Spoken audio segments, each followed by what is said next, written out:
Hi, welcome back to Detective and Mystery Fiction. If you enjoy my content, please consider hitting the like button. It's the only way the YouTube algorithm notices me.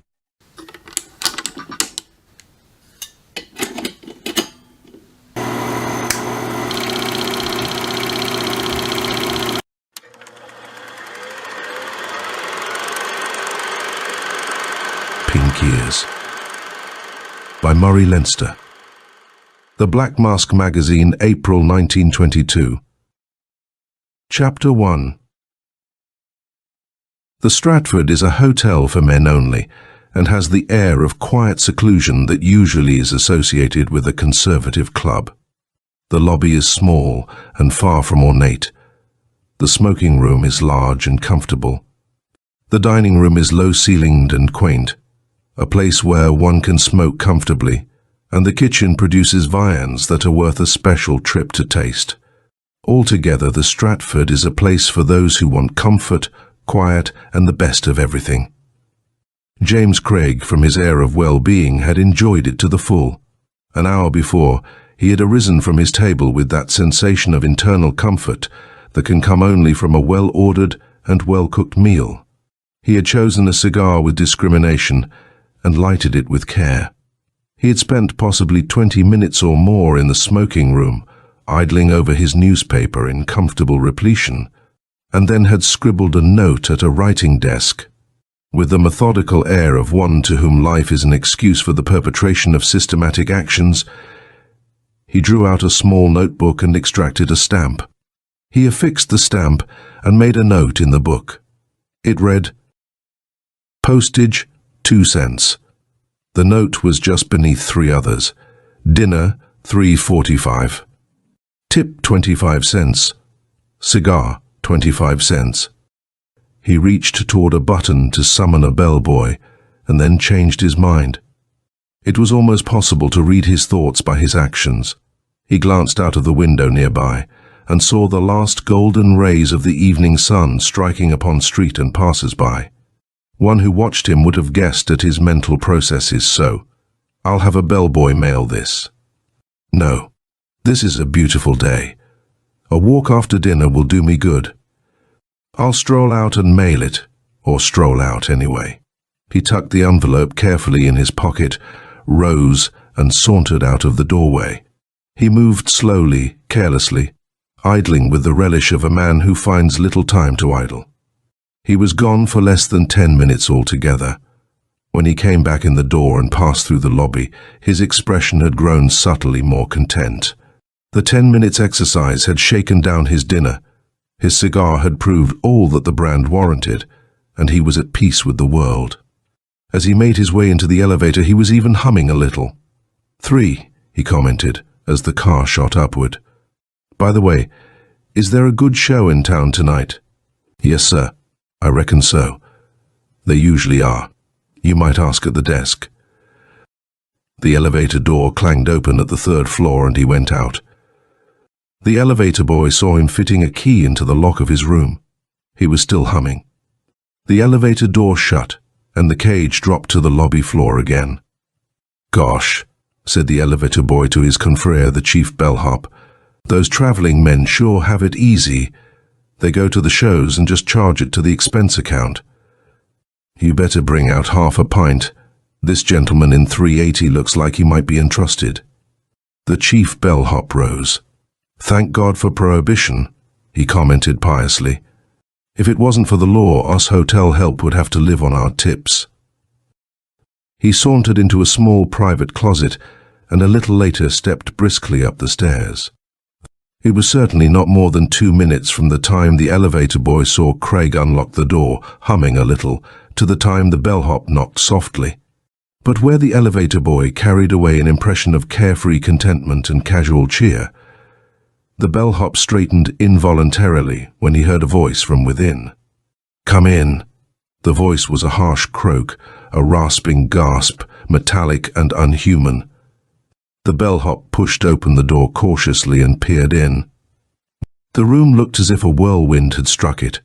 Sheets, rugs, pillowcases were thrown helter-skelter about the place, and at the moment James Craig was on his knees before a suitcase. Where he had looked carefree and at peace with the world, he now looked ghastly. His face was a pasty, chalky white. His eyes seemed to have sunk into his head, and they stared at the bellhop with a strange deadness. "I've been robbed," he croaked harshly. "I've been robbed." The bellhop ducked instinctively. "Bress God," he gasped. "You don't mean it." A choked sob burst from the throat of the chalky-faced man. "I've been robbed," he repeated in a certain strange calm. Then he sobbed again, his whole body writhing with the sound. "My God, $80,000. The bellhop jumped a foot in the air at mention of that sum and departed swiftly. The result of his flight was seen a moment later in a pale and worried desk clerk who came hurriedly into the room. Craig was moving dumbly about, looking hopelessly here, there, everywhere. You've been robbed, sir. $80,000. Craig seemed stunned by the calamity. "I'm ruined. Ruined. $80,000. He sat down suddenly in a chair and stared before him with lackluster eyes. The desk clerk, alarmed as he was for the reputation of the house, could not but feel sympathy for the man who had changed so absolutely in so few minutes. His very lips were grey. His eyes seemed to have retreated deep into his skull. His voice was a pitiable parody of a living man's voice. It was dead, harsh, lifeless. "Carrying bonds from New Orleans to New York," he said dully. "Nobody knew I had 'em. Can't sleep on trains, and stopped over here to have a night's rest. I went out for dinner.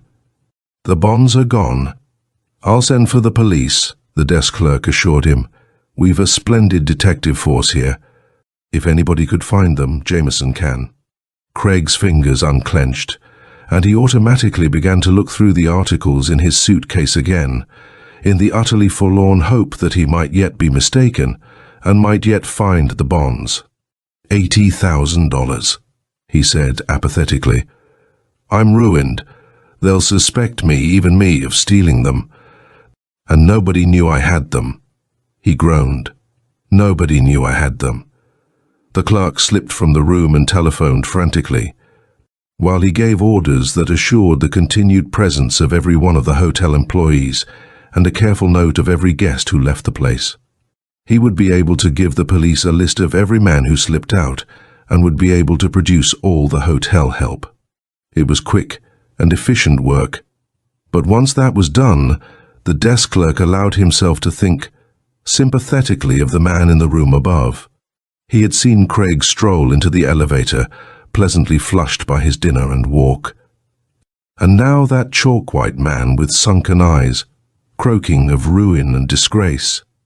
The desk clerk shook his head in genuine regret. Chapter 2. A rather shabby young man with a cigarette dangling from his mouth strolled into the room without the formality of knocking. He nodded ungraciously at Craig. "I'm Jameson," he said gloomily, "police headquarters. They sent me down to find out about this robbery." "What's up?" Craig, no more than the wreck of the debonair man of a half-hour before, told his story, with his eyes glowing strangely from sunken sockets. Jameson listened from a comfortable chair, gazing at the ceiling. "You went out?" he queried, when Craig had finished. "Why didn't you leave the bonds in the hotel safe?" "I should have," groaned Craig wretchedly. "But no one knew I had them with me. Only the president of my firm and myself knew I had them. We thought that if I just went on up to New York quite casually, as if on an ordinary business trip, there'd be no suspicion of my having anything valuable with me. God, if I'd only known." "How long were you gone?" asked Jameson, fishing in his baggy pockets for tobacco and paper to roll another cigarette. "I don't know," said Craig despairingly. "I finished my dinner, wrote a note, and went out to the street. I asked the way to the nearest mailbox and dropped my letter in. Then I came back, came up to my room, and the bonds were gone. I'm ruined. I'll be suspected of stealing them myself." Jameson yawned and rolled a cigarette with one hand. watching his own fingers with the absorbed attention of one who has but recently acquired the feat. "Well," he said in a moment, after licking the paper, "I guess we've got a job ahead of us. What train did you come in on?" "I got in about 4:30. "That's number 27, commented Jameson. "You came to the hotel right away?" "Yes. I registered, washed up, had my dinner, and—" "Bonds negotiable?" queried Jameson uninterestedly. "What issue and numbers?" Craig told him. "NO and W 4.5S. Jameson yawned again. 29,487 to 29,522. "All right." Craig rose as Jameson stood up negligently. Craig looked like a wreck. His face was a sickly white, and his eyes burned from cavernous depths. His lips were trembling a little. "They're going to suspect me," he said desperately. "Only one man beside myself knew I had those bonds. They're gone. Stolen. Man, you've got to clear me. Search me. Search the room. Put me under arrest. Do something." "I'll put you under surveillance," said Jameson, "if you like." He yawned. "Just to prove to your firm you didn't hide out on them. I'll send a man up in a little while. I can give an account of every movement since I've been in the city," said Craig suddenly. "Look here. I keep an account of all my expenditures. You can check me up. Here's my dinner. Here's the tip, and a postage stamp on the letter to my firm. Here's a magazine I bought. You can check up the time on every one of them. You can trace my movements that way." Jameson glanced uninterestedly at the open page held in Craig's shaking hand. "Don't get so excited," he said grouchily. "Don't ye know that if you had swiped the stuff you'd have faked a book like that?" He eyed the page for a moment and sat down again, as if a new chain of questioning had occurred to him. "Say, do you often come through here?" he inquired. "Yes, on an average of once a month." "Stop at this hotel?" "Yes." Craig began to look hopeful. "Do you suppose someone of the help—" "How big a package were the bonds?" "There were 80 of them. They'd make quite a wad of paper." "Make a man's pocket bulge out?" "Surely." "The hotel clerk kept all the employees waiting," observed Jameson. "I'll take a look. Was your place much messed up when you got back?" "Practically like this. I left the bonds in my suitcase. When I opened the door, I saw the place was torn upside down, everything thrown all about." "You'd left your suitcase open?" queried Jameson. "They'd look in there first." The bonds were under a shirt, in the folds of a shirt. At first glance, they wouldn't seem to be there. Jameson puffed thoughtfully for a moment. "Ever use your firm's stationery here?" "Yes. Why?" "Just thinking," said Jameson. "You see, if you dropped a letterhead in a wastebasket, whoever cleaned up the room might connect you up. Say your firm is a bank. You come through every so often. Suppose you leave a letterhead. Banks sometimes send currency from one place to another by messenger. A chambermaid or bellhop might notice." Craig's face brightened. Jameson wore an air of innocent pride. "You have to think of those things," he said modestly. "I'll tell you. You go down and get the desk clerk and a cop. Tell the desk clerk to have the darkies that clean up this floor come in one by one. Come back with the clerk and the cop." Craig obediently started for the door, hesitated, glanced back, and then went out. Jameson allowed himself the luxury of a grunt when the door closed, and the expression of innocent pride vanished utterly from his features, leaving them somewhat bored and entirely disgusted. "Sloppy work," he commented gloomily to himself. "I wonder where he keep his shaving soap." "That's the answer, 10 to 1. He began to rummage in Craig's suitcase. Chapter 3.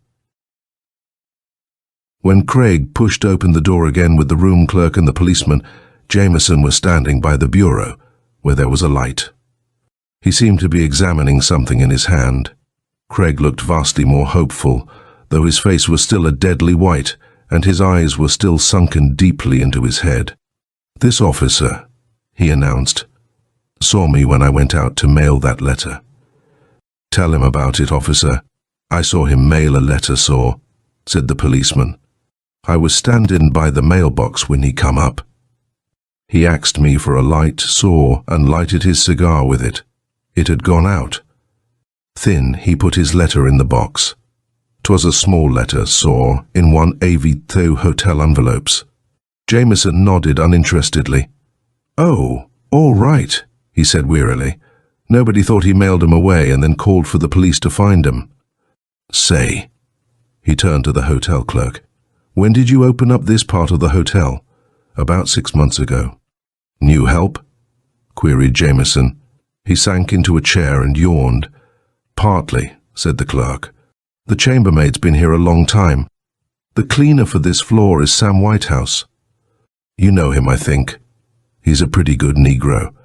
Been fined a couple of times for shooting crap, but that's all. Jameson sat up. Sam Whitehouse, he said with more energy than he had displayed before. Why didn't you say so before? Look here. He took an envelope from his pocket and scribbled a few words on the back, then handed it to the officer. You can attend to it better than anyone else, he commented. See to it, won't you? I'll wait here. He lay back in his chair and frowned at the clerk. I wish you hotel people wouldn't hire known criminals, he complained. They're always making trouble. If there's a smart darky in the city, it's that same Sam. He'd steal the brass plate off a coffin and get away with it. I guess we'll have him now, though. He rolled a cigarette and puffed gloomily on it until the policeman returned. Got him, and he had the bonds. A thick wad with him, Craig sprang to his feet. What? He's got the bonds, said Jameson wearily. You see, I guessed right when I said you'd probably left a letterhead or something. He just waited for you to come back to town and went through your room. Craig's face was a puzzle for an instant, and then he sank back into his seat and mopped his forehead, patting it with his handkerchief. Thank God, he gasped. Well, we're through, said Jameson. Not much of a case, this. You can get your bonds in the morning at the police station. He strolled out the door with the policeman and room clerk. Craig watched the door close behind them and sprang to his feet in a noiseless bound. Good God, he muttered, desperately. How? In a cat-like leap he sprang to the cheap bureau in the room. With a jerk he pulled out an empty drawer. He stared at it for an instant, and then brought it down with a crash upon his knee, splintering the bottom utterly. The real bottom of the drawer came out in fragments, and a layer of veneer that fitted neatly over it was twisted and wrecked as well. And tumbling out upon the floor were the 80 neatly engraved bonds, fallen from their hiding place in the neatly contrived false bottom, just where Craig had placed them 2 hours before. And yet, I thought so, said Jameson's voice wearily. It was a sloppy job. There was an infinitely bright flash, and the room was full of smoke. Chapter 4. You're mugged now, observed Jameson. I guess a flashlight picture will go well in court. His ears were pink, explained Jameson, his tone indicating the ultimate of boredom.